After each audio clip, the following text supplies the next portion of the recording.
We're wasting precious time. Come on to the theater. Hey, what's up, guys? Welcome back to another episode of the Boyos Discuss, the podcast where we pick a topic and then shoot the shit about it for a while. This week we're continuing Boyos Summer Musicals with a review of the 1992 cult classic. That's what it says. I It mean, made its money on like VHS rentals, so I think that qualifies. All the articles I saw, I was like, "Oh, it's a cult classic." It's like, okay. Yeah, and if Wikipedia says it. Yeah. So it was a 1992 movie directed by Kenny Ortega, and that is a name that's going to pop up in next week's review, but we'll sort of get to that in the future, so stay tuned. I'm Matthew, and I'm joined by my co-host Ben, and Better Ben. How's it going, boyos? Good. It says other Ben in the script. Yeah, there have been some alterations. You just have a favorite. So how are y'all doing today? You know, it's raining for the first time in like 3 months, so Yes, that's cool. that I is like nice. that. Yeah. So before we get into the synopsis, what are some of y'all's sort of like history with this musical? Like have you seen it in the past? Like, did you mostly hear about it from like the Broadway adaptation, or? I remember reading an article about the Broadway thing in like high school or something, and I was just like, oh, it's another musical, whatever. I learned about the movie because I listened to a history podcast called You're Wrong About, and they like corrects historical misconceptions. And they did one about the actual 1899 Newsboys strike, and they kept on referencing the musical, and I was thinking, Christian Bale, pro-union musical, 90s Disney. It's definitely worth the $4 to rent off YouTube. Yeah, my history is just hearing Ben talk about this like incessantly. So we'll get there later. I'm pretty jazzed about it. It has a soft spot for me, and we'll see if these two Yoo-hoos pick that up too. So for me, like, have y'all heard of the Mandela effect? Yeah. It's that thing where it's like you have Payless false shoe memory. source. And the Berenstein Bears. Yeah, that sort of thing. I have memories of watching this as a kid, and I swear that it was Leonardo DiCaprio as Jack. That's clearly not a thing that ever existed, but like for years, if you had asked me who it was that was like the lead, I would have said. You know, there's some parallels to Gangs of New York, Matthew. So you know you could be picking up a little bit from that. So, Okay. It's definitely not that. This but does have all the acting question mark of Romeo plus Juliet. Yeah. So. I mean, that's clearly not a thing that existed though. So, we did like growing up. I was in like this theater thing, and like we wouldn't do like full-on musicals, but we would do like musical numbers and like do a dance from it or whatever. And one of the ones we did was from Newsies, so that's sort of how I got introduced to it. So now that we're sort of done with that, I'm going to kick things over to Ben for the synopsis. All right, so the fucking first thing you see is just a black screen, and it's like based on actual events, and it's like, really? I mean, it's not usually what you see with musicals, so like it's like, okay. Like it's a World War II movie? Yeah, right? And then, like, following that, it's like Ken Burns style, like, narration to black and white photos, and you're just like, what is happening? And it's talking about the history of, I forget his first name, but Paul Pulitzer? Something Pulitzer. Yeah.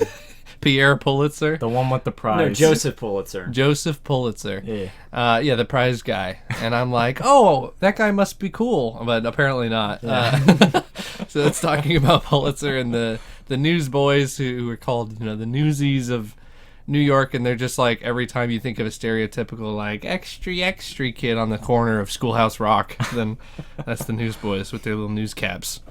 So it's still in black and white, and it goes into the city, and then it fades to color, which is, it's kind of cool transition. Yeah. And like kids are sleeping in the streets and on a statue, but like, I think Ben said this, like if you watched it as a kid, it's like Peter Pan, like, damn, that'd be so cool. Yeah, they smoke cigarettes and drink all day. I wish I could be like these kids, but they're just like orphans with no home. Yeah, they're like, I and they're all literally so will happy die about it. Yeah, if I don't do this. They're like super jazzed and dancing all the time about it. Except Superhero's like, I don't got no mother or father. All I do is smoke and hang out with the boys. And you're like, that sounds amazing. What's the downside? So It's a very colorful movie, but for like 1899 New York. So they're sleeping, and then it goes into like this. It's called the Refuge, which is like it's pretty much just like an orphanage stockhouse. That's not the refuge. Refuge is like the jail. This is just like a bunkhouse. They look the same. There's like, so it's weird. There's 2 orphanages ? There's like the Refuge, which is like basically just like juvie, I guess. And there's then like there's bars like, on the windows. Yeah, and then there's this one in the beginning, which is like they have a dude who like takes care of them or like is vaguely an adult, but he's like, just work or whatever, go and Okay. like, you can sleep here. That makes but more that's- sense because I was confused Yeah. why the Refuge was like, I don't know. Is okay. So there's 2 buildings apparently. They don't do a good job of like establishing. I mean, I was it out, confused. but Well, Ben, you're too smart. Okay, I don't have your for us cinematic dumb eye. doo doo heads, we need them to tell us. But this old guy's just going to all the bunks and waking up all the main cast. There's classic characters like Boots and Jack Crutchy? and Crutchy, Who's the just gimp. a cripple. They call him a crip, and it's just very lighthearted, good 19th century fun. They're just like, look at this guy with his disability, how wacky. like, I bet you sell more papers that way. And he's like, I don't, papa. He has a silly voice also. He says, like, one of the funniest lines in this is he's like, yeah, all these fake cripples give real ones like me a bad name or whatever. Like, he makes it harder for me to sell papes, and it's like, good on you for like. It's actually they had to rework the script, and it is more progressive than the original because they were just going to call Boots the N-word, but they doctored it Jesus Christ. for modern times, so his name is Boots. But Crutchy is woken up and stirred from his gimpy sleep, and Jack wakes up, who's the main. He looks like he's the main character. I mean, he's Yeah. Christian Bale. It literally, and it's like. He looks weird. like he's about 30 years old. Dude, it's like Uncanny Valley Christian Bale. Like, it's him. It's Yeah. his face with like a little bit of baby pudge, and that's it. Like, Yeah. it's really fucking weird. He's like 6 inches taller than this- every other kid. This was one of his earlier roles, too. Yeah. Like, Yeah. before this, he had only done, like... He's in Henry V. Yes, he was in that and then some other thing. He's that the main I- billing. Like, when the credits rolled, it was like starring Christian Bale. And Yeah, it's like, yeah. okay, wow. So that's cool. But he's woken up, and then all the kids break into a musical overture, and they sing. I guess the song's called "Fine Life." It's is. called like overture or something, but they Yeah. say "Fine Life" a bunch in the chorus, so I'm gonna call it that. And that's a good song. It starts off with like the kids individually singing it, which does not sound very good. Yeah. It's like children just trying to do New York accents and be like, what the ba da? It's just like Yeah. not great. But when they harmonize and like all of them are singing together, it's just like a group that collectively sounds good. Yeah. Well, and, like, I think all the dancing is really good, too. The dancing's I think it's great. really well shot, Yeah. which, like, good on them for getting that part right. It's just... Right. Yeah. The singing, and I don't know how good you can do with a bunch of children. Yeah. But so they flood out of the orphanage and they're like just dancing in the street, like jumping on not patios, but like the doorsteps, the stoops or whatever. And they're doing all these crazy dance maneuvers. And it's like a lot of kids doing a lot of coordinated movement. And it's impressive. They're like flipping over each other and like fucking breakdancing. It's like, damn. Yeah. It gave me like heavy West Side Story vibes at the beginning with the Jets. Just Yeah. like, we're the Jets, bitch! And just like ballet dancing. Yeah, but they're the Newsies. Yeah, they are the Newsies. So that's a very big difference. But it's literally like it's still New York and it looks exactly the same as like the musical that's supposed to be 100 years later. It's just like it's New York. Yeah. But anyway, they finished their song and dance routine. These like 2 bullies are in the song. And I forget their names every time. Yeah, they're sort of forgettable. They're super forgettable. They look like the McPoyles from It's Always Sunny. They have like a gross inbred mustache. They have, like, bowler hats on. Yeah, you don't know how old they are. Yeah. So they look like grown children. It's just like gross. It's weird because, like, the kids seem threatened by them, even though I guess they only are muscle once, like, at the very end of the movie. But other than that, they just kind of get like, my shoelaces got tied together and I slipped in my pee-pee. They're just always with like the villains, but they don't do shit. Yeah. So it's just kind of weird that they're even in there. Anyway, the song ends. The kids, they get to like the spot where they're all the Newsies, right? So they go to get their newspapers, And how it works is you pay the guy in the window for newspapers. You tell him how many you want, you pay him, and then you sell those and collect the difference, right? That's how the whole market worked, I imagined. Yeah. I was like, well, that's cool. I learned that. And so there's the guy running the newsstand, Mr. Weissel, and they're like, a weasel. And I was He's like, getting bullied by children. yeah. So then it's the 1899. I think they should have just embraced it and be like, hey, Mr. Keikel. And he's like, hey, I came here as legitimately as you all. You don't have to use such racial slurs. Fucking so Mr. Weasel, he's like fucking Newman from Seinfeld. That's just like all I could see. Just like, Jerry, get you, Jerry. Fucking so they're all calling him Weasel, and he's crying into his fat little cheeks. And the kids are like smoking cigars in a Disney movie, which is dope. I'm all for it. I'm like, hell yeah. It's like in Pinocchio, and everyone's just drinking beer. I was just thinking that, yeah. It's like, hell yeah, Disney. What happened to that? So they all get their newspapers. Christian Bale, he's doing his business. He buys his papers. He sees this one kid getting 20 papers, and he's like, no, 50 papers. And he's like, I'll buy them. And yeah, so like the accents I'm doing, don't think it's just me being goofy. Like, this is how they sound in this musical. They're going like, Yeah. New York Times. So he's like, no, he'll take 50. And he's like, here's the money. And and this kid whose name is David has a little brother. He's like, yo, dude, don't fucking, why are you doing this, dog? I can't sell that. I'm going to be in debt, motherfucker. And he's like, no, you got a cute little brother. He got a very fuckable face. I think that he could sell lots of papers, and then I could, you know. And he's like, I'm not going to prostitute my brother, but I understand what you're saying about the papers. And Jack's like, well, we'll split the money, 70-30. Because I paid for those papers, so you owe me. And he's like, what did I just say? I said I didn't want you to do that. Yeah. So it didn't really work. And but they agree, and they're like 60-40. Yeah. And Christian Bale is like, all right. So They have this weird motif where Newsies, they like spit on their hand before a handshake. right. So they're David looks repulsed. Yeah, he's like, gross. He like dodges the handshake, and he's you like, street scum. yeah, he's like, that's disgusting. And then they all laugh at his stupid dumb ass. And then we switch scenes. We switch scenes to my favorite character in this entire musical, played by Robert Duvall. It's Mr. Pulitzer. And he begins his downward spiral of gesturing and just being a despicable cunt.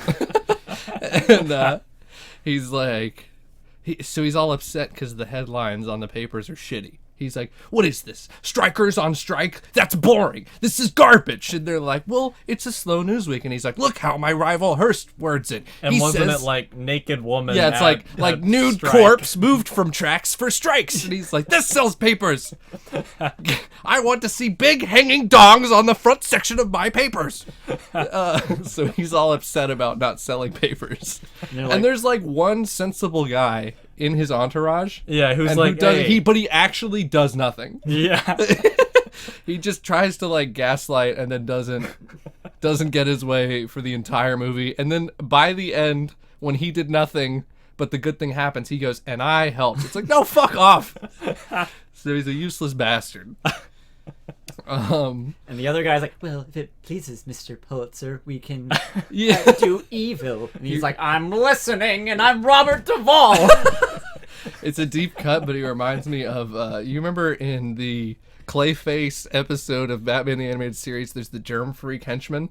He's like, oh, germs! That's what that guy reminds me of. That's a deep cut, but yeah. Yeah. So then the scene changes back to Jack and David and his little brother, and they're selling papers.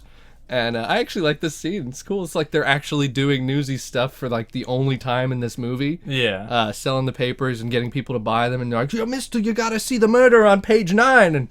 And David's like, oh, that's a lie. There's not murders. My father told me not to lie. And then Jack is like, yeah, mine told me not to fucking starve, you whiny bitch. And I'm like, that's a great line. I love that. And they get the, like, David's little brother to lie. He goes, Yes. buy my last paper, sir. I'm Oliver. I'm dying. I have the AIDS. And but they're selling it at this big boxing match. which is a interesting venue for it. But they're like the strongmen shirtless, Yeah. like, duking it out. And they're Yeah. like in round 50. Yeah, yeah. Yeah. I don't know what the joke was there. It's just like they just It's were in it. historically accurate because it's harder to do like knockout headshots with bare knuckle because you'll break your hand easier. Look at that. Your hand is what's gonna break. They're not worried about just fucking like blowing your face off. No, like if there's more deaths in like gloved boxing because if you punch someone super hard in the temple, you'll break a finger. Huh. So remember that, kids, if you're ever in blood sport. I learned something today. Dude, that's the next movie we should do. Jean-Claude Van Damme. No, Is that but a musical? yeah, can be. Kumite, kumite.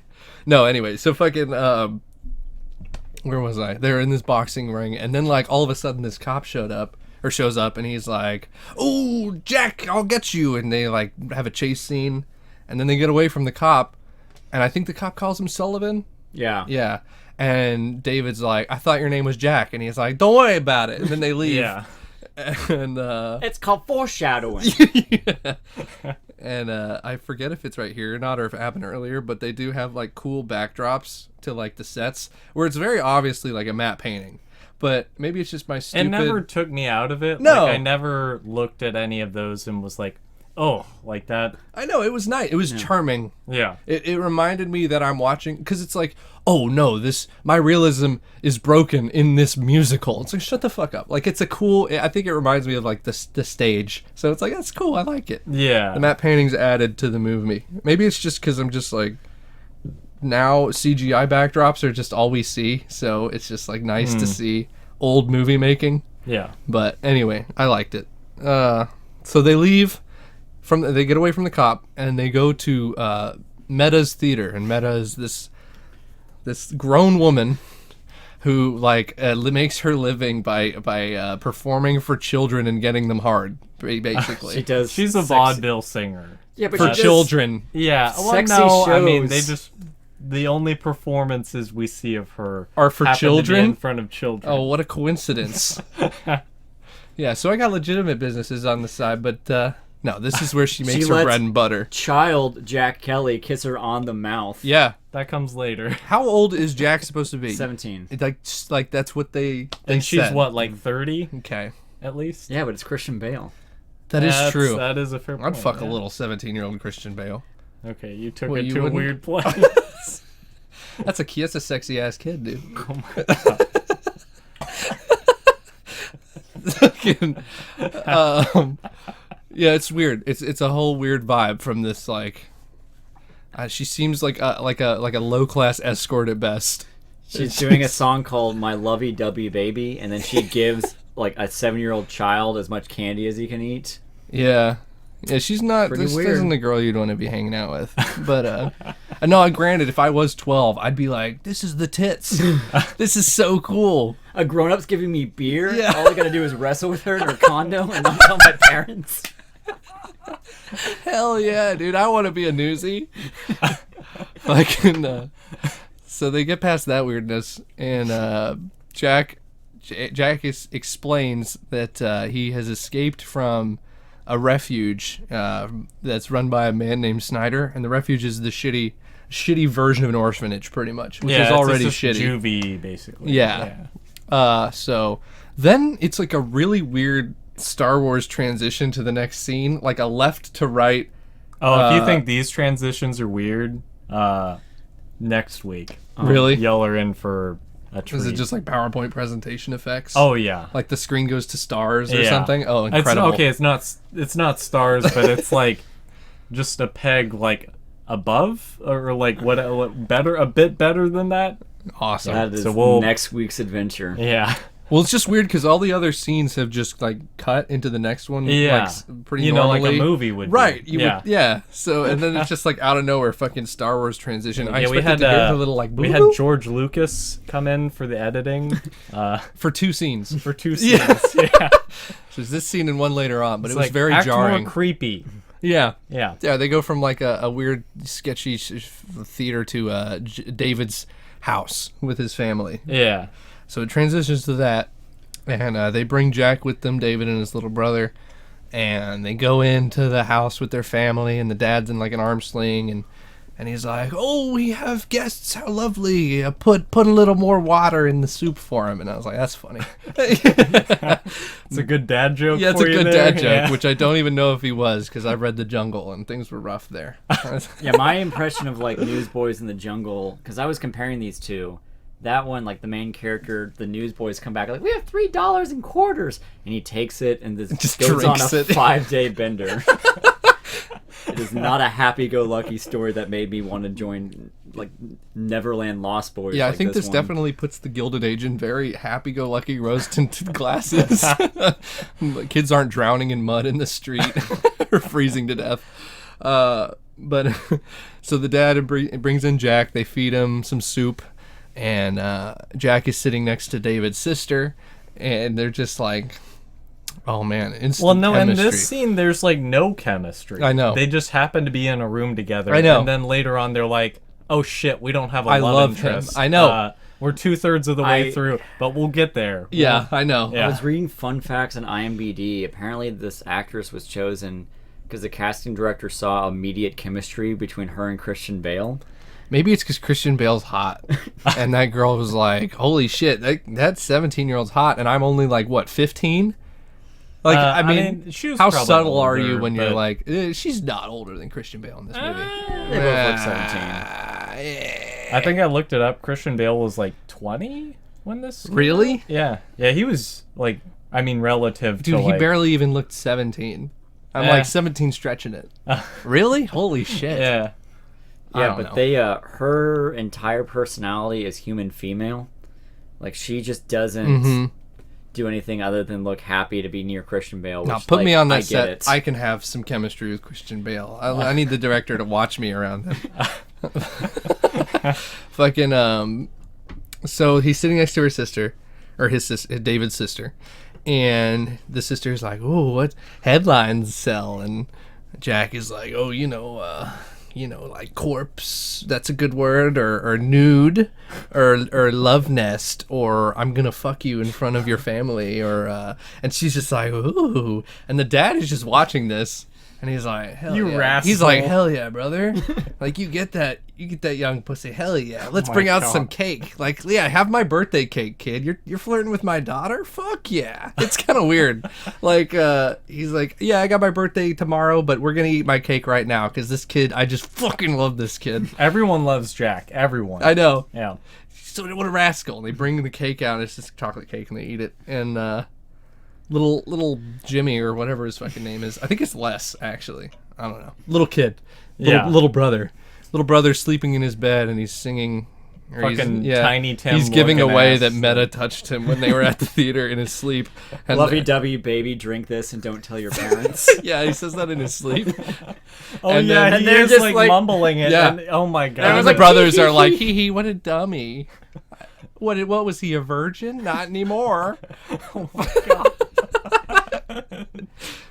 so then Jack like goes out onto the balcony and he's like, "I should probably go home." And David's like, "What do you mean you're an orphan, right?" And he's like, "Nah, my dad's a millionaire on the moon and my mom owns Australia, so I'm gonna go be with them." Yeah, I'm just saving up enough money Yeah. to meet them in Santa Fe. Right, yeah. Yeah. He talks about Santa Fe. He loves Santa Fe for some reason. He saw it on a fucking pamphlet or something, and he's like, "Turquoise." I think it's a comic book. Yeah, it's like a dime novel. Really? Like, see here, there's a cowboy, and I have a cowboy hat. It's like, It just makes sense. Fucking Georgia O'Keeffe, you ever heard of her? And he's like, "No, it's 1899. He's like, "Let me tell you, her flowers, they look like pussies. That's why I'm going to Santa Fe." What's a pussy? Your brother knows. I'll tell you what. So he's all psyched about Santa Fe, and he's like, "All right, peace out with your loser family, dumbass." And David's like, "All right." So he goes back inside. David just takes it. Yeah. Jack wanders down the street and he starts singing Santa Fe, which is the only song he's gonna sing from now on. And it's so disappointing. I like this song. Good for you. It's a good song. It just the accent and yeah. So yeah, it's an accent and Christian Bale still being like a kid, yeah. and he like can't really sing that well. Like none of the kids, Yeah. no kid can hit the high notes. Yeah. Which is kind of funny because they were like castrating kids in the dark ages to Jesus hit high Christ. notes. Like you'd think they'd be able to do it even with their nuts, but they can't. They can't hit the high notes. But I just like the song. That's a 'cause really it's about- weird aside. I don't know how I feel about It's true. Look at I mean, yes, but like, We're okay. learning about bare knuckle boxing. We're learning about Italian opera. now you just got to practice. breathe in like helium balloons if you're a choir kid. No, but the song, I do like the lyrics. Is about like him longing for freedom, but he feels trapped here, and it's like, man, I also want Yeah, I freedom get that. sometimes. Yeah, especially in like shitty New York. It's just like, Also, it goes into the theme of songs about Santa Fe and Broadway musicals. There's also Rent, the restaurant in Santa Fe, Oh. and there's probably other ones. what a theme. Yeah, Yes. Donnie Cowboy is not a Broadway. There should be a star. crossover with a bunch of They're members both of the in New gay York. community with AIDS and a bunch of newsboys. That'd be sick. Fucking Back to the Future. 525,000 times Meta's touched me. Fucking no. So he starts singing about Santa Fe, and it's not very. No, he doesn't sing it very well, but it's a good song enough. Yeah.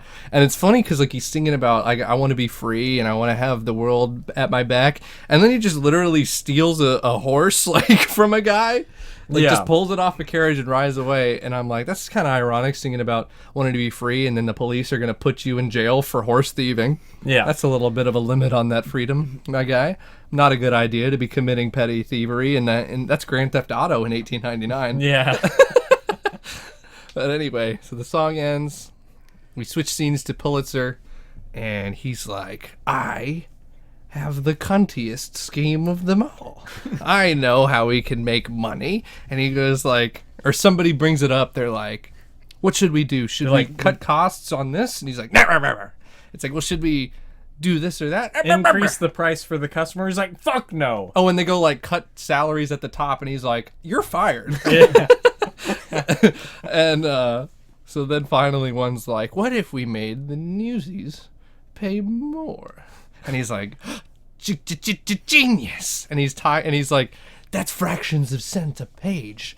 And they're like, okay. And he's like, but that's so many pages. They get the money coming and the money. And he's like doing Mr. Krabs. And he's like, I can't stress enough how much Robert Duvall is overacting in these scenes. Oh, yeah, And just yeah. throwing his hands into everybody's face. It's incredible. I was confused about one thing about this scene because they're like, can we like raise the price? I was like, no, Hearst and the other newspaper barons, they'll never follow it. They'll undercut us. Yeah, they'll is undercut what us. What if we just like, what about if we do that to Newsboys? I can get the other people to go along with it. Yeah, right. What? Mm-hmm. So you can already collude with the other like robber barons. Why are we having this plot? Right? Thank God that doesn't happen anymore. Fucking scene changes, and the Newsies get upset, believe it or not, about the price hike. And they're like, what if that's I gotta eat even more cost if I can't sell my papers? And they go, oh well, let's talk about strike. Oh yeah, that brings. I'm sorry, I didn't mention this. Where his dad's arm was in a sling, David's dad's arm Oh, in a yeah, sling. yeah. And they're like, what happened? And it's like, well, he hurt himself at the factory and then got fired because he couldn't do his job. I sure do wish a lovely union existed for And my then father. they look at this Yeah. silly audience. There you go, a lovely union that could strike.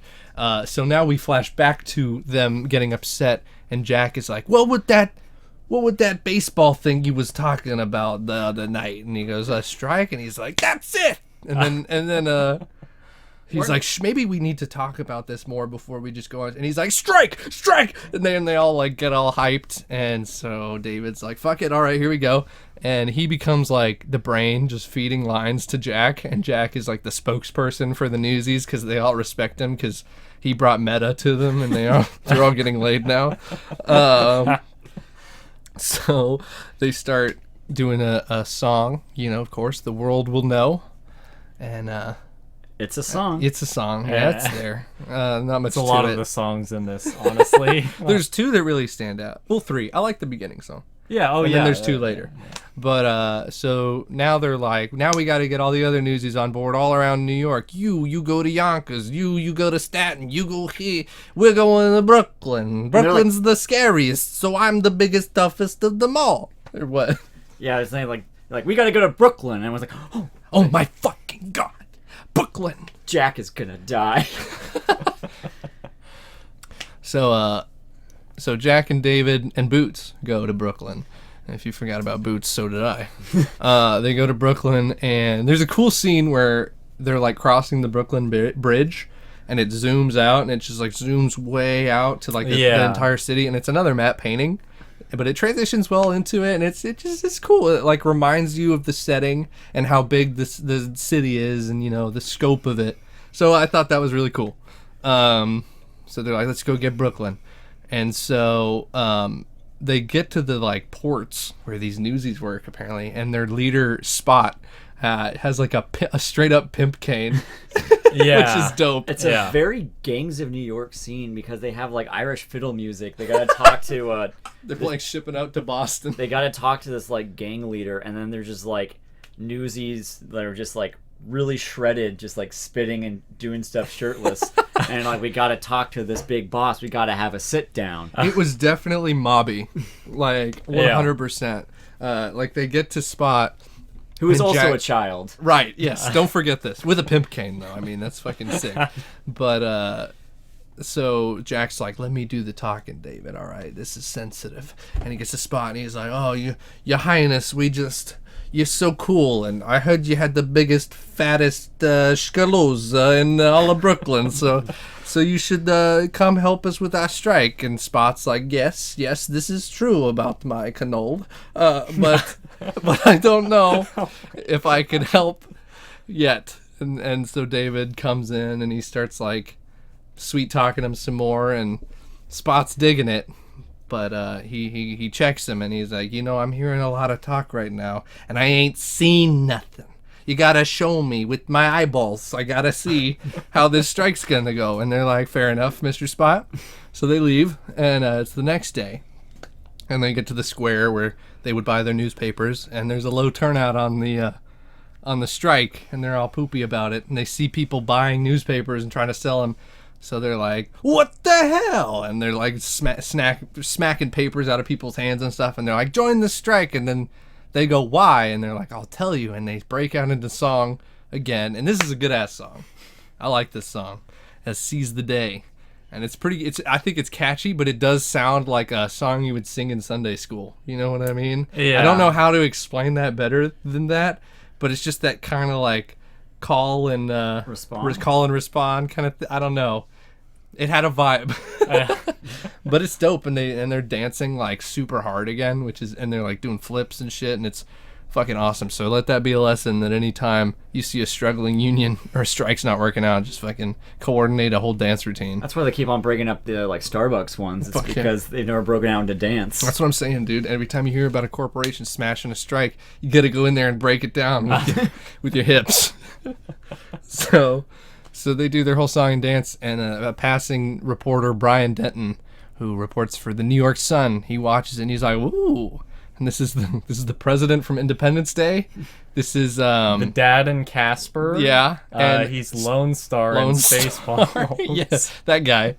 He's the news reporter, and he watches the dance, and he's like, oh, how rehearsed. And so the song ends, and they go into the big newspaper pit with Weasel, or Weasel, as they call him, and they just start fucking trashing it, like throwing papers everywhere and throwing tomatoes at him. Making a big mess. And he's like, oh, whoa. Yeah. And so they fucking trash it, but then the police come, and everybody's like, run away, and they all run, except for, fucking Crutchy. Why was he there? Yeah, he's just chilling there. He's like, he's a liability. No, he Fuck doesn't you, even, Weasel. he can't, it's not that he can't run away fast enough. He's, he stays playing behind in the papers like a kid in a puddle. And he's like, oh no! And he just wobbles and he gets caught because he's different. The fucking Spurg, the whole movie. Oh no. He just He can't.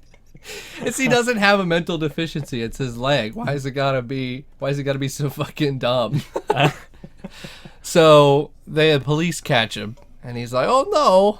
And so they take him away, and there's a weird, abrupt scene change. Like, he's taken, and it's daytime, and then it just, boom, next scene, it's night. Yeah. And it's at the refuge where they took him.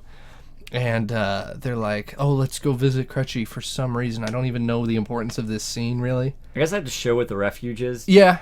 So they're talking to Crutchy through the window, and pretty much the only thing important that happens is that Jack brings up that Teddy Roosevelt like picked him up in a carriage one time, and David's like, He's like, okay. that's how I escaped from the refuge. Yeah, was Teddy Roosevelt was here. And David's it's like, oh, did your mom from Australia tell him to come? So, So then the scene ends, and the Newsies go back to trash more newspapers the next day. But they go in, and the gates close behind them, and fucking grown-ass, like, thugs, like, dudes Yeah. they hire out of, like, taverns. I think we missed a scene, too. Like, Oh. throughout this, there are, like, little interludes where it's Pulitzer and, like, his goons being like, what are we gonna do? And they're like, what if we just hire thugs, basically? And then the next day, that's when... Oh, yeah. No, they do. They're like, let's fucking kill the kids. Yeah, let's just murder them. Let's just kill them. Who's gonna stop us? Like the police are literally like cornering the kids in there too. Like they're blocking them. So these grown ass fucking men, and they all look like Sykes from Oliver Twist. Was that his name? I have no The idea. fucking the 5 o'clock Shadows cigar guy who like. Okay, I know think what it's I get Sykes. the vibe you're going for. They're all- They got like chains and billy They got clubs. teardrop tattoos. They're wearing overalls and they're like ripped. Yeah, dude, it's scary. Like fucking like fat ripped. Yeah. You know? So they come out with like fucking chains and shit, and the kids are like, and they all start crying and begging for their mothers, and then Spot and Brooklyn show up though, and they're like, oh, and they have a bunch of slingshots, and it's like, okay, It's a Return of the Jedi Ewok situation where it's like, oh, these grown it is men 100% are that. getting fucking Yeah. their asses handed to them with fucking slingshots. I know, this is like, don't forget that this movie is for like kids, and it's a Disney movie. Yeah. Because literally, like, anytime things would be bad, it's like, oh, well, we fixed it with sunshine and marshmallows. And it's like, no, I don't think that would be fixed. It's like these real world things that are dangerous. Yeah. But, yeah, so they start pelting the grown-ups with slingshot balls, and they're like, oh, ow, oh, my pancreas. And then they're like, the kids are like beating them up. Like, Yeah. they're not just fighting, like, they're like punching adult men in the face, and these men are like reeling and flying backwards and going into boxes, and like they're kneeing grown men in the nuts, and they're like, oh, like it's a Looney Tunes cartoon. And so the men run away, and the newspaper guy, the Sun article writer, is outside the gates watching Denton, yeah. Denton. And so Mr. Brian Denton is like, oh my god, I saw the whole thing. I'm going to have a story published about you newsboys. So the next day the newsboys are reading the paper, and their story's out in the New York Sun. And this is I had a small question. Who the fuck is distributing newspapers? So, if we're being technical here, the Newsies that are on strike currently are the ones who work for Pulitzer's company. There are other Newsies for other ones that are still doing their job. Okay, but And there was a so- coordinated price hike. I mean, Yeah, they'd say that because it's like, well, what's going to stop the Newsies from going to like the Journal? And he's like, don't worry, we'll just do colluding. Okay, yeah, Yeah. I don't know then. That was my, like... I just thought it was funny. Like, it doesn't ruin the movie. I just think it's funny that these striking newsboys, to make sure papers don't get distributed, are reading distributed newspapers about their strike, yeah. and they're like, "Oh, it's working!" So yeah, the next scene, I don't know. I feel like I'm missing a scene, but whatever. I mean, there's, like I said, there's interludes throughout where Yeah. they're like, yeah, here's Pulitzer. There's The next scene that's important. They're in like a tavern, and Brian Denton comes in with a bunch of boys. It's kind of weird. Like, he's never weird about it, but it's just Yeah. strange that this man is just interacting, and his life revolves around all these teenage I mean, orphans. it like, for... I don't know, like, as a journalist, he's like, oh, well, this is a big story. That's why it's better. Like, if it was Yeah. just some guy, I'd be like, this is Well, weird. being like, I'll pay for your food, kids. Yeah, this is weird. Yeah. But it's acceptable. But they all start singing the next fucking banger song, King of New York, which is Yeah. a good song. But they have this habit of, like, anytime they establish a catchy, like, chorus, you think it's going to repeat, and you're like, just when you think you understand where the song's going, they, like, switch up the next line and like how it's the tempo or not the tempo, but like the structure of it. Yeah. I don't know. Like I feel like I could never just remember a song because they switch it up so much. Like, they don't have a consistent like chorus. I don't know. Maybe I'm just fucking crazy. But the song is like all the kids are talking about like, well, you know, we're famous now. We're the king of New York. And when you're famous, everything's free. And they have different levels of dreams. One guy wants one warm bath. One guy wants box seats to horse track racing. One guy wants to hook up with the mayor's daughter. So very different levels of dreams. It's Boots like asked for shoes with matching laces. I think I just have this on my brain because I talked about it earlier today, but it's like fucking Ralph from The Sopranos when he's in The Matrix and he sells out all of humanity for a steak. He's like, it tastes real. Yeah, though. for a fucking steak. And it's like, you're an idiot. Yeah. You could have been like God. You didn't want to be a billionaire. You wanted a steak. You fucking idiot. He does say he They're- wants to be. These are poor orphans. They don't know what a billionaire is. They know what it's like to have a $2 meal. Yeah. So, but it's funny. The best part of this whole fucking movie, though, at the end of the song, a kid jumps up onto a ceiling fan and spins it, and he spins it like Mach 7, and then lands it. And I was like, holy shit! Like, I think I audibly had to say something at that. That was fucking sick. Yeah. So the dancing is, again, just fucking on point. But also they established that the Newsies are like, we're so hyped about this newspaper, let's do a rally. And they're like, yeah. Next scene, Crutchy is in the refuge still, and he's catering to Snyder, who's like the villain guy who runs it. Yeah. And he looks down at the paper, and there's a picture of the Newsies, and he goes, "Oh, that's old Jack Doofenshmirtz on 3227 Lane of Cherokee Nation. He's home between the hours of 6 and 9, and you can find him through his sister Rose." And then Snyder's like, "Do you know him?" And he goes, no." Fucking asshat. So Snyder's like, "Oh, thank you for that." And so he's like, "I'll tell Pulitzer." I didn't realize a wanted criminal was on the loose. Yeah. So, fucking Crutchy. So, I'm gonna put, he needs another crutch when I'm done with him. Oh my God.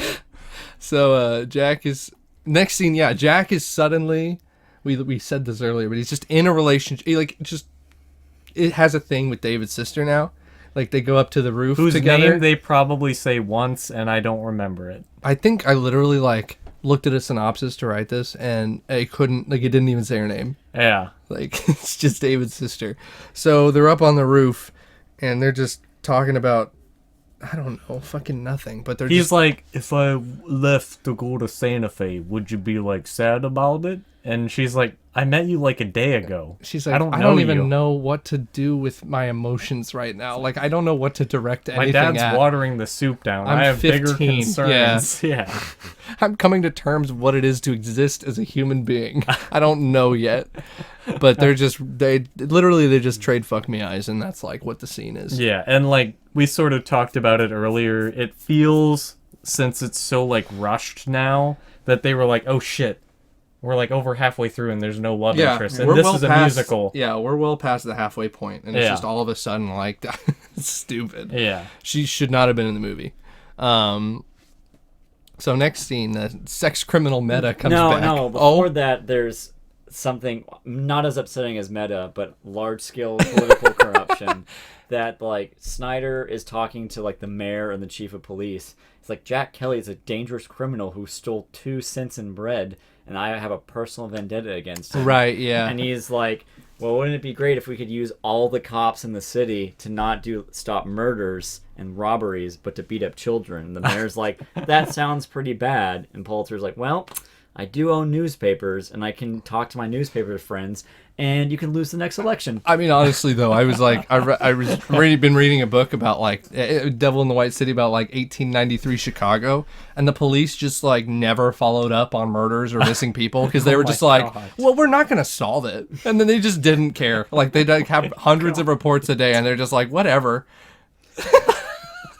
So there's, like, prominent serial killers that got away with, like, hundreds of Oh my murders, God. because the police were just like, too hard.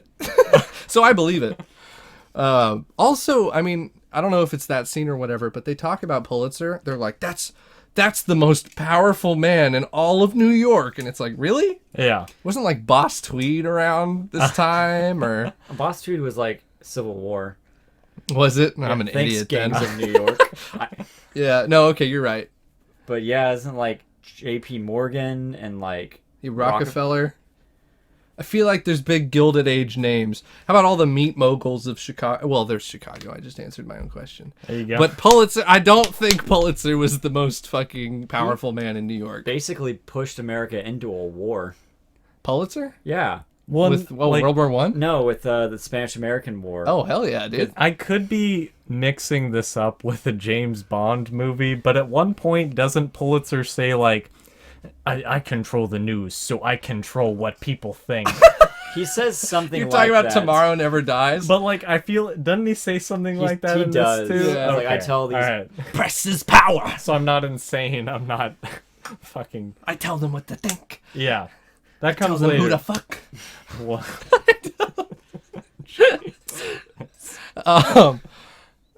Maybe he was. Maybe he's the most powerful dude. I just haven't learned dick about Pulitzer. His prize is named after him. That's all I know. So cancel Pulitzer, guys. Fucking yeah. So now Meta with her pedophilia charges comes and she lands another gig performing for 12-year-olds at this rally and sings High Times, Hard Time. Yeah. Hard. I'm gonna Emphasis on it's, hard. It's unfortunate. It's weird when you like listen to the soundtrack, but you've never seen like the play or the musical because you can like very much disconnect what's going on. It's why like, and Dear Evan Hansen, If I Could Tell Her, used to be my favorite song until I saw it, and I was like, oh, that's a stalker right there. He needs to be stopped. Yeah. But this song was just like, it's gonna be okay. So there's been times I had like tough breaks at work, or like one time it didn't work out with a girl, and I just like put this like, you know what, you're gonna make This it. is just one of those hard times. Hard times. You're gonna stick out. You're gonna do your best and stick out your chest, and it's off to the races again, buddy. And then I watched this. I was like, oh no. She Yeah, you also should have sang that a bunch of fucking underage kids. maybe then it would have worked out. It could become a sauna with all the steam you're generating. Fucking, she gets on like a burlesque swing. Yeah. Like I remember I walked down Bourbon Street one time and there were like Same energy. strippers Yeah. on those swings, like topless, being like yoo-hoo. So she's pretty much doing that. So yeah, all those kids have all this horny energy and they don't know what to do with it. And at that moment, the police and Snyder crash the party and fucking start beating up kids. But these kids are all fueled by by their cum fists, and they're just fighting back. This is when Jack kisses Meta on the lips, and it's like, this crosses a weird line. Yeah. Oh, he also has his Gross. girlfriend David's sister there. Yeah. She's just like in curls, like, haha, look at all these horny boys. Yeah. It's strange. It's a very strange You scene. never took like your lady friends to a strip club? Was that a strip club? With I feel all- like it was just like, yeah, we're having a Newsies rally. And then they'd be like, cool, I'd like to What if we be a have part of that. strippers Yeah, at it's it? like, oh, this is wow.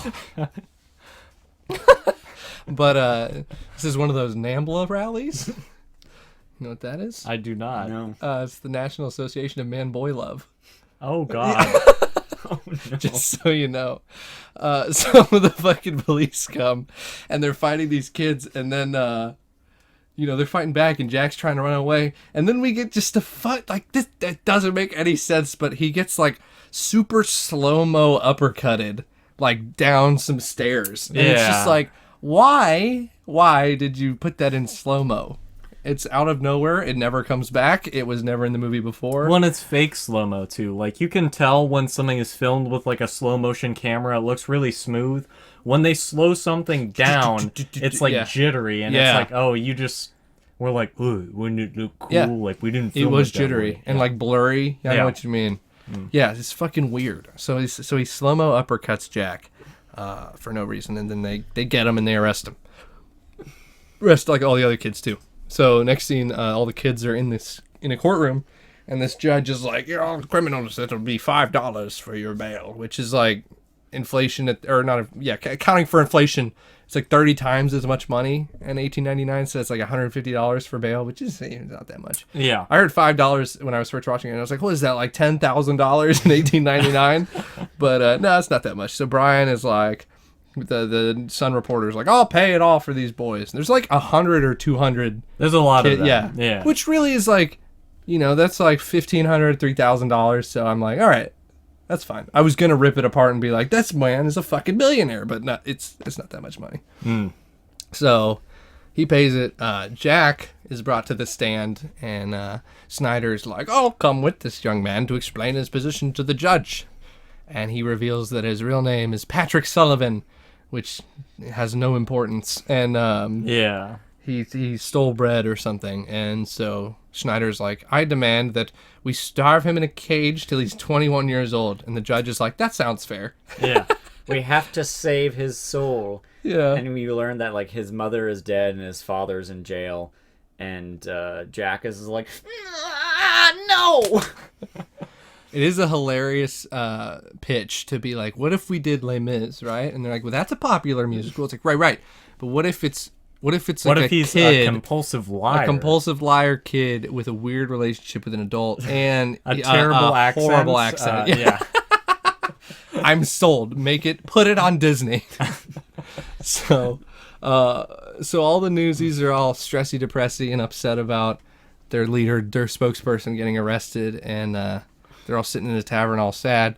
And then Mr. Bryan is like, well, sorry about that, but I got a promotion to be a war correspondent, and that's pretty dope. So I'll see all you. Oh no, we did miss a scene too. It was another one of those Pulitzer with his schmoolies where they're like, this article Jack Denton published, fuck you, and then they're like, never let him write anything about this again. Mm-hmm. Like Denton isn't selling them out. He's like, hey guys, because of colluding, none of the newspapers are going to publish the story, so it basically didn't happen. True, yeah. And then he's like, and they're giving me a big promotion, not really excited about it. And they're like, well, you gotta fight. It's like, if I do that, I will never work again. And when me and Ben were watching it, we were joking. It's like, and this is where the movie would 100% would stop. That's what I'm saying. Like, this is this part of the movie where the grown men come out with chains, and you're just like, slingshots aren't going to stop that. This is just where that ends. Yeah. I remember I went to Hershey, Pennsylvania. We're like, and Mr. Hershey, God bless him, he was like a saint in 1890s, whatever. He gave his like good wages, he gave all this time, blah blah blah. But there was a strike, and it wasn't like Hershey didn't hire people to beat them up. Just like milk dairy farmers came out with clubs, and like the strikers were like, we want better wages, and these farmers just beat the shit out of them. Oh my God. With like they would just like go into stores, break chairs, use the legs as clubs, beat the fuck out of these factory workers. Yeah. And that was it. No more strikes. Like that's how this goes. But so that's the end of the movie. No, it's not. So fucking Mr. Bryan leaves, and he's like, well, I wanted to give you, before I leave, I want to leave you with the article that I wrote that they wouldn't let publish. And David's like, fuck you! And it's like, dude, what? Come on. Yeah, he's being a little melodramatic. Yeah. You betrayed the Newsies. It's like, you're a bunch of orphans. Get over yourself. You weren't a newsie until 2 days ago. Yeah. Like, oh no, well, you have to go back to your family? How about all these other kids? Fuck you. So David acts like a little bitch, and he crumples up his article and throws it. And Mr. Bryan's like, God damn, dude, that's fucked up. That's a little mean. And then he just leaves on that. And David's little brother Les just like opens it up and wraps a fucking like pork bun in it, like a pig in a blanket. So then next scene, the boys are like, we're gonna sneak Jack out. So they go to the refuge, but they see him getting loaded into a carriage, and it gets transported away. And this is the second Star Wars cut, which is bizarre. yeah. But I've said my piece. So then Snyder brings Jack to Pulitzer, and Pulitzer is like, it's just, I can't see Pulitzer. I literally only see Robert Duvall just fucking yelling weird shit at a kid. I was in a war, boy. Yeah. It must have been so weird to be Christian Bale as a young actor, be like, oh my God, I'm with the esteemed Robert Duvall from movies like Godfather and Apocalypse Now. I can learn so much. And then Robert Duvall is just like losing his cracked out mind. But So he's yelling at Jack, and then he goes like, well, I could give you more money in your pocket than you've ever had, and you could go to Santa Fe and you could do everything you ever want. And Jack's like, oh, that's pretty good. And he's like, you just gotta do one thing for me. And Jack's like, never. Which is good. I really didn't want to see him traded into an inner circle of the higher upper level Pizzagate pedophiles. But so Jack's leaving and David's there. Like the guys followed them to Pulitzer's house, I guess. That was his house, right? Yeah. So then Jack literally just makes his getaway by like getting on a banister and sliding down it like it's fucking I don't know, Honey I Shrunk the Kids or something. He fucking slides down the banister, gets away from the police, runs away with David, and they're running through the street, but then Jack stops and he's like, no, David, you can't be involved in this. Leave. And David's like, why? And he has to be like SpongeBob. And it's like, get out of here, you dumb, stupid animal. And I really wanted this bit to like carry on for like 20 more minutes of David just not understanding why. No, but you gotta tell me why I gotta leave. And it's like, cause I'm going to jail, David. All right, they catch me, I'm leaving. But what is this jail? I mean, I don't even know what you're talking about. It's like, are you telling me you don't know the concept of being locked into a building? He's like, no, I don't get it. So I wanted that to just be like a whole thing, but David just goes, why, once, and then when Jack's like, just leave. Just because. Yeah, And David he's like, okay. David goes, all right, and leaves. Then, Jack is, he's taken back to the refuge, and he's in his cell, and Crutchy's like, oh, well, sorry I did all of this, but you want some bread? And Jack's like, no, you fucking asshole. And he sings Santa Fe, all sad. Yeah. And Crutchy leaves him alone, just looks at him longingly through the little peephole in the door. Yeah. Well, like, they have Jack in, like, solitary fucking confinement. Yeah. Like, he's chained to the wall. Like Aladdin. Yeah. Yeah, same energy. Yeah. So it's the next day, and David's, like, shows up with the boys to protest some more and strike, and they get to the big gate, and the gate opens up, and it's Jack. But he's in like a suit with a stack of papers under his arm, and they're like, Jack, what are you doing? Oh! And he just pulls a Sorry to Bother You, if you've seen that movie. No. Where like he starts off as a low-level telemarketer, and then they start striking for higher wages. And he's like, yeah, I'm in. Let's do this strike. And they promote him, and he instantly just like walks past all the strikers to go to his new office. And they're all like, fuck you! So that's what Jack does. So David's like, I thought that kiss, I thought it meant something. And Jack's like, well, you said we'd never talk about this, and we never will. And David breaks down in the street. No, he's just like, I thought what we had was special. I thought our strike meant something. And Jack's like, it meant poo-poo. And he leaves. He's like, I got money in my pocket and new clothes. And you know what they say? Blood is thicker than water, but I don't got blood. Besides, cash is thicker than blood. That's right.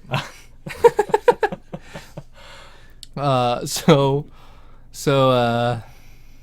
then it goes to like David's sister walking down the street. it's weird. Yeah, It's and like, then the McPoyle twins show up to like fucking rape her, I guess. Just assault it's her really and drag her weird, into an like, alley. It's like they didn't know how to get Jack to Stop being a company man. Yeah. Yeah, I agree. Yeah. Like these kids are just gonna go rape this girl, like, and it's just like uncomfortable, and it's like in a Disney movie. It's like, what is? It's really It's like, weird. this is gonna show your brother Davey to mess with Right. the Pulitzers. It sounds harsh, but they literally like corner her, drag her into an alley, kicking and screaming, and it's like, oh my god. Yeah. So the little brother is like, No, David tries to help at first. Well, she's with her little brother. She's with her little brother. Yeah, and he like hits her. He Hits has like a them little with his play sword, and he's like, sword, leave my sister alone, and they just fucking backhand him. Yeah. And then David shows up, and David like tries to tackle one of them, but they just fucking Yeah, but David's a little bitch. sucks, dude. Yeah. No, they pull out like a brass knuckle, like they're about They to do, disfigure yeah. him. They're Yeah. gonna fuck him up. So this just got dark really fast. Yeah. And Jack's walking down the street with his papers, just like literally like knocking shit out of people's hands. Like, I'm Yeah. not joking. He just like walks past the guy, knocks all the shit he was carrying. He's like, what the fuck? And then he just keeps walking. So that's But fucking he's hilarious. distraught, and his mind is elsewhere. I want to see some like Saturday Night Fever, staying alive montage of Jack just knocking shit out of random New Yorkers' hands. That was funny. That was comedic gold. So then Jack's just suddenly like sees the alley where they're assaulting his girlfriend, and he's like, "Oh my god!" And he like drops his papers, and it's very dramatic. And the camera cuts to the papers scattering in the street, and he goes and he fucking starts fighting the McPoyles and beats the shit out of him. And he goes, "This is for Crutch." And I'm like, "Crutch? They're trying to rape your girlfriend, dude." But so he saves the day, and he's like, "That must have fixed whatever nonsense was going on in my brainstem, though." And so now he's back he on the got hit strike. in the head, Yeah. and so now he's like, oh. Oh, thank goodness that I saw this assault in the street, and now I'm back to normal. So he's back on team strike. And so now they're like, what do we do now? And Mr. Bryan comes back, and he's like, hey, we should just print our own story. Why did he come back? He was just like, I was going to be a correspondent, but... No, he's like, I got like another day. We can tie up the third act. All right, cool. So he's like, we can print our own story. We'll make our own newspaper with blackjack and hookers. And so they're like, all right, what do we do? It's like, we need a printing press. And Jack's like, I know a printing press. And when he was like put in the refuge, there was a printing press in the bottom basement. Well, no, it was of like once he got like He was like bought he out sold by out, Pulitzer, then he was like, well, you don't have a place to stay, so live live in the under press room? Weisel's Printing press? in his basement. Okay, yeah. So they show it before. So he's like, I know where a printing press is. So they go in the And middle they of the say night. like, yeah, Mr. Pulitzer never throws anything away, and it's like, okay. What a cheap bastard. Yeah. So, fucking, I don't know how long it takes to make a newspaper, but I don't think it's only like a few A hours. night, yeah. Like they structure all the letters and shit, and then they have to like roll that ink onto the fucking paper and shit. Yeah. It's like, it's rough. But, so they do it, and they print their paper, and then they distribute it to all the striking newsies. And they do all this fucking work just for fucking Boots to climb up on a random rooftop and throw like a 500-page stack into the wind. What a fucking ass. It'd be one thing if like they blew like fairly far, They but they fall like directly to the ground below him. into and the it's like- horse maneuver and human shit that Yeah. lines the 19th century New York streets. I'm confused by this because the newspaper article is basically an expose saying that New York runs on child labor, and that's very sad. But they only give it to child laborers Yeah. who already know what's happening. Right?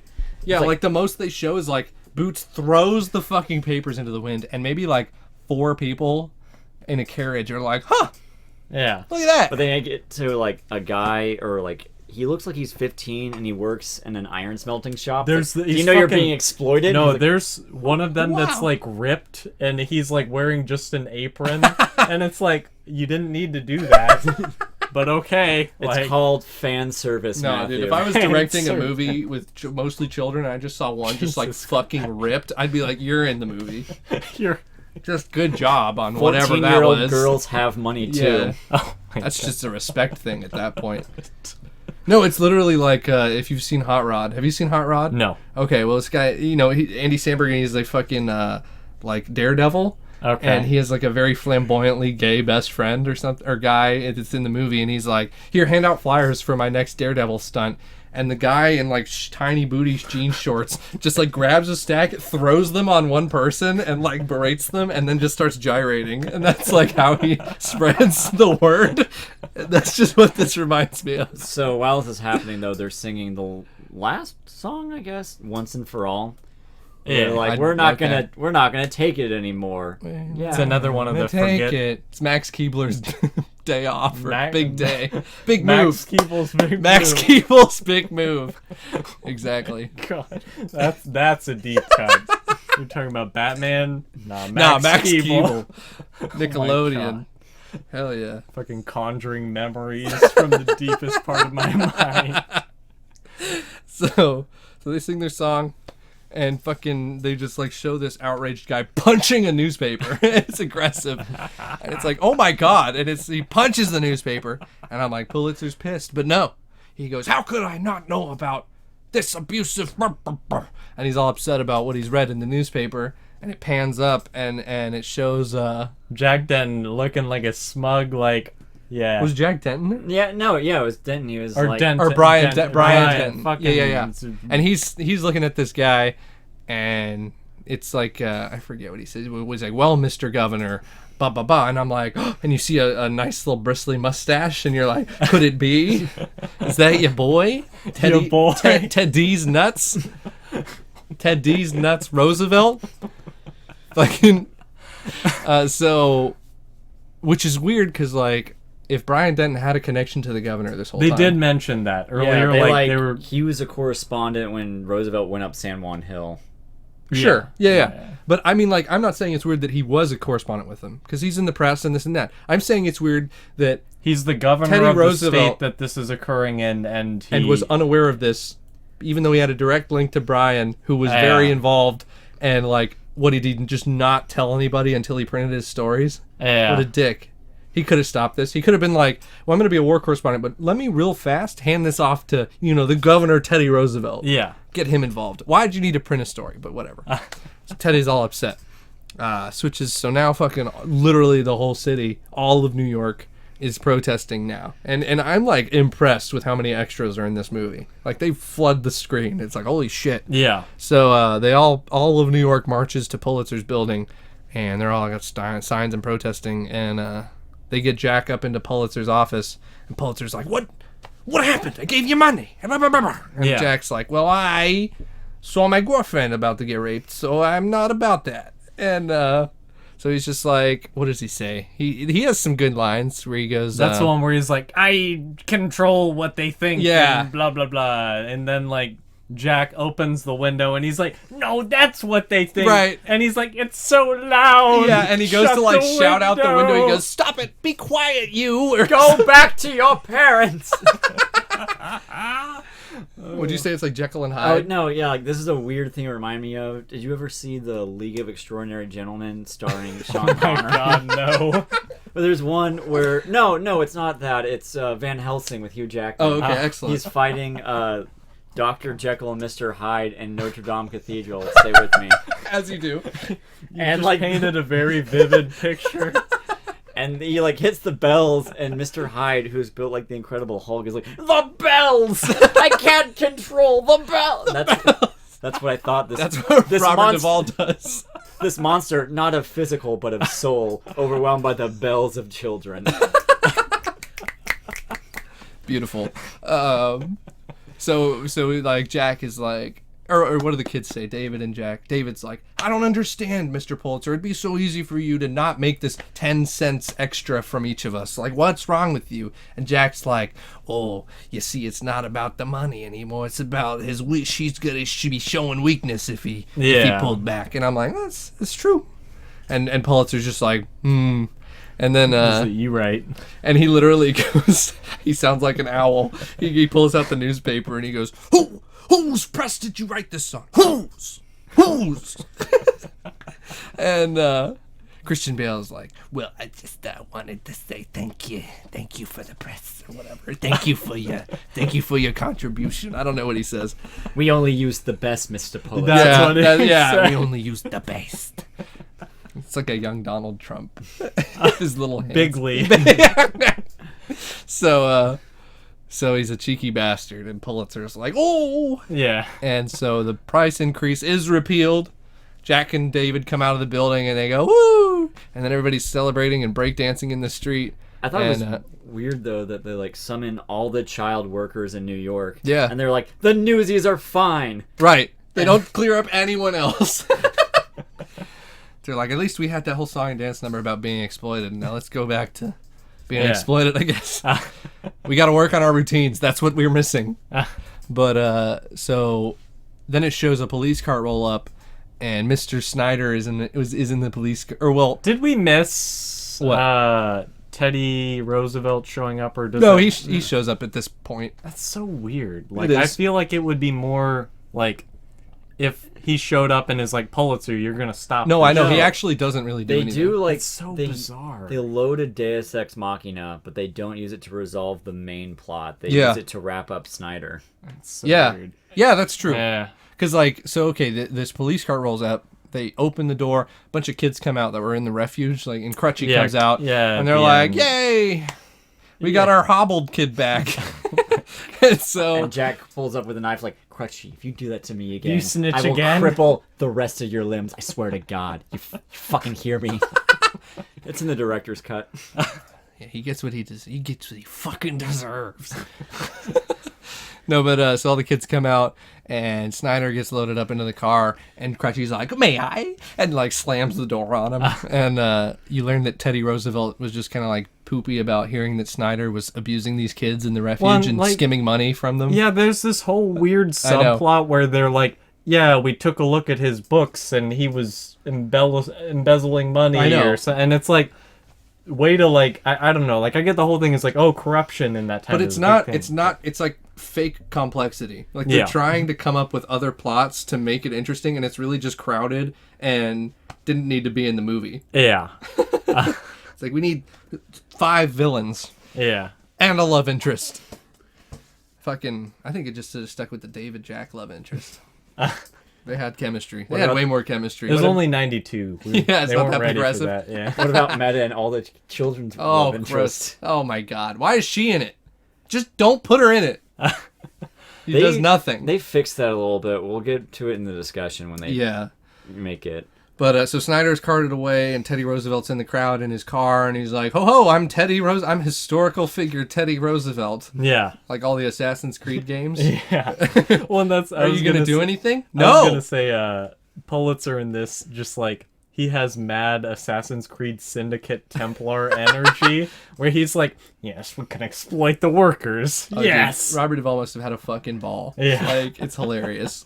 But so Teddy Roosevelt's there, and he's like, "Jack, why don't you climb aboard so I can take you to to the railroad that'll take you away to Santa Fe or whatever." Yeah. And then they're like, "Oh my God, Jack really is in a carriage with Teddy Roosevelt. He wasn't lying." And it's like, that's funny. And then like See what you did there. then David, his brother and sister are all crying, which I can kind of understand David because they like, pretty emotional thing to run a union together. But sister's like, but we held hands. I lost my I watched virginity, you I'm pretty kiss a sure. 30-year-old woman.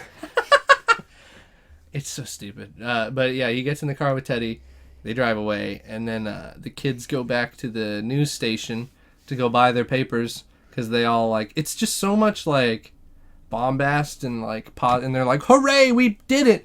And they saved. It's like 10 cents per 100 papers or something that they saved, and it's just like seems dumb. Like it doesn't seem like high stakes, but they're like, "Hooray! Now we don't have to pay as much on our papers." So they get their papers, and then. Teddy Roosevelt pulls up with Jack again, and he's like, "Well, Jack didn't want to leave, I guess. So there I go. Say goodbye to historical figure Teddy Roosevelt." And he drives away, and they're like, "Jack, you're staying." And he's like, "Yep." And then It's a children's musical. and then he I had fucking to. Yeah. buries his tongue in David's sister's the back of her throat.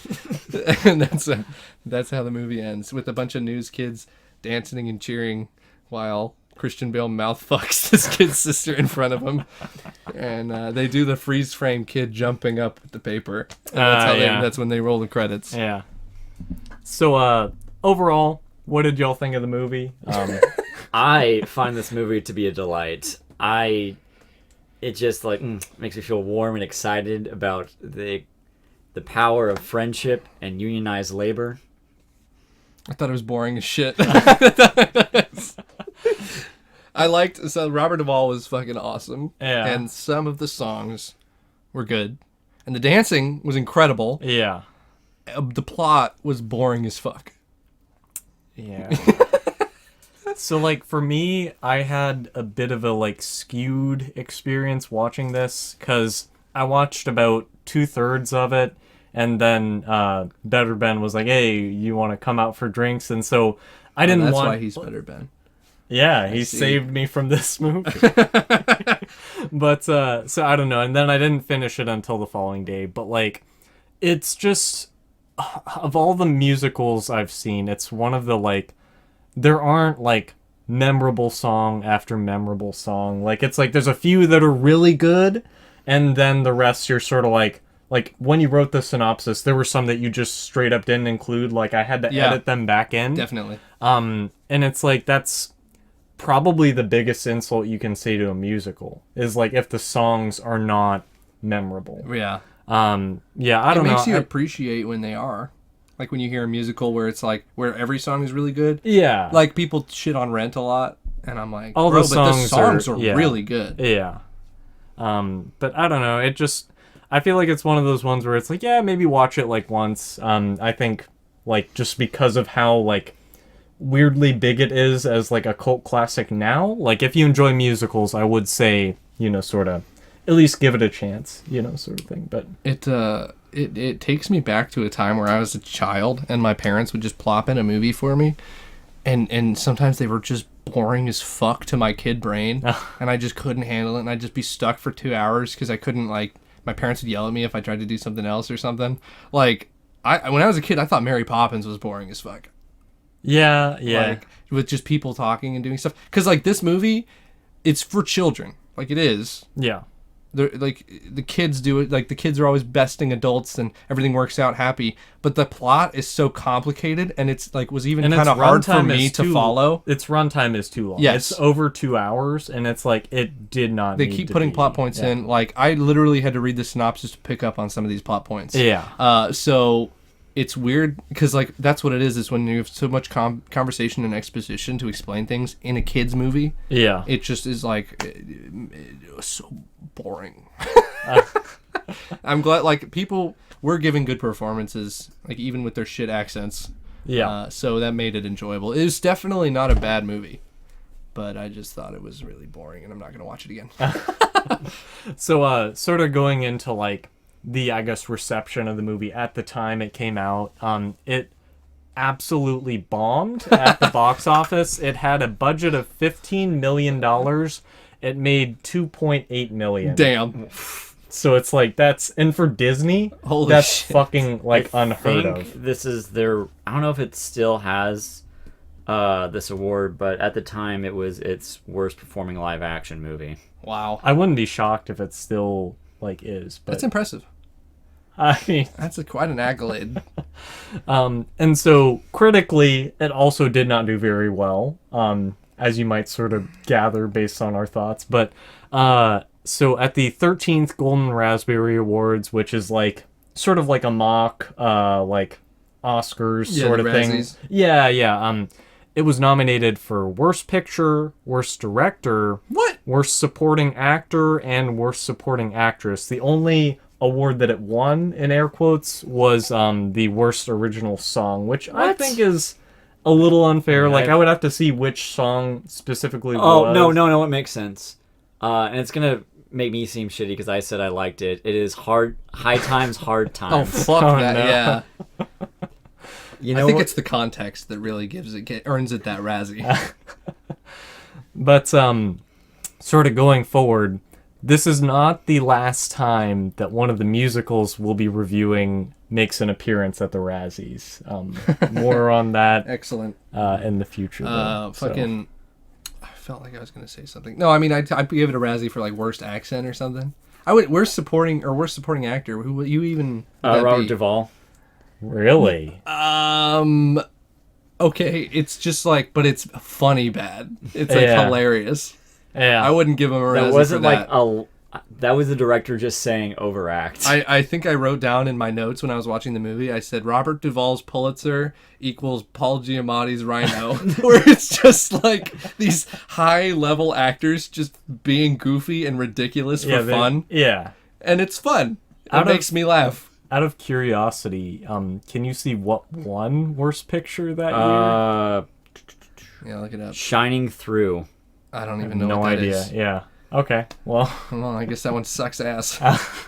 No, I miss I miss being a kid though with watching these movies, because then I'm like, you'd watch this where the kids in 100 years ago had to fight for their rights and strike, and the greedy businessmen got beat, and I was like, wow, thank God that stuff happened so long ago, because now we don't have to deal with it, right? It's all fixed now, right? It's not still like that. There's not still these horrible monster greedy businessmen that fuck the consumer, right? That's a thing of the past. Okay, let's watch this fun movie to remember how things were. I missed that part about being a kid. I mean, you did get to go to public school instead of Right. It's better. I mean, you don't get to smoke in the street anymore. That's worse. I demand You to be don't have homeless. You don't have sex workers buying you cigarettes and alcohol. Here's all Yeah, this what the candy. What the fuck? So, sort of after the movie came out, sort of wasn't well received. It sort of developed a cult following, and then eventually they did a Broadway adaptation. And honestly, yeah, I mean, you can go ahead. Like, I think you have more sort of...